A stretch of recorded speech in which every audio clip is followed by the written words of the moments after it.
famine, a funeral, a foreigner. This isn't just a story of survival. It's a blueprint for how God writes hope into our darkest tragedies. Ruth, a Moabite widow, chose loyalty over comfort, and her radical faith changed the course of history. But how does a pagan outsider become the great-grandmother of King David and an ancestor of Jesus himself? Where you go, I will go. Ruth 1 verse 16. Naomi's story begins with loss. Her husband and sons dead in a foreign land.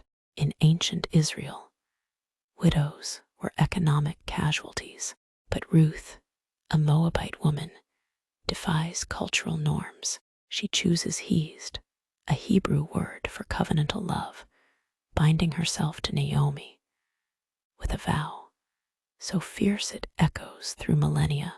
Ruth 1 verse 16 to 17.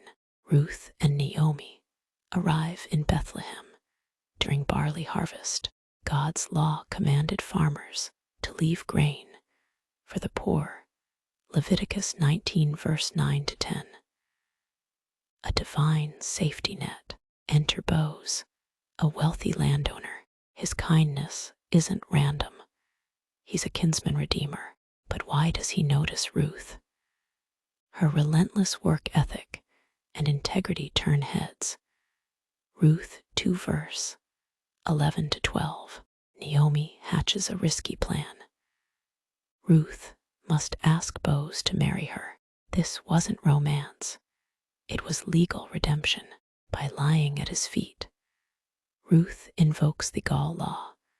Deuteronomy 25 verse 5 to 10. Boaz responds with honor, calling her a worthy woman. Ruth 3 verse 11. The same term later describing Proverbs 31's ideal wife. Boaz confronts a closer relative who rejects Ruth to protect his own wealth. But Boaz pays Naomi's debts and marries Ruth, securing their future. Their son Obed becomes grandfather to King David. In Matthew 1 verse 5, Ruth's name appears in Jesus' genealogy, a Moabite woman in the Messiah's line. Your story isn't over. God's redemption is generational. Ruth's story whispers this truth. God works through the marginalized, the broken, and the loyal. Your Bethlehem might look like a dead end, but he's planting seeds for a harvest you can't yet see. As John Piper says, God doesn't need your perfection. He wants your yes. If Ruth's courage inspired you, hit subscribe. Next week, how Esther risked her life to save a nation. Until then, what bold request is God asking of you? Comment below.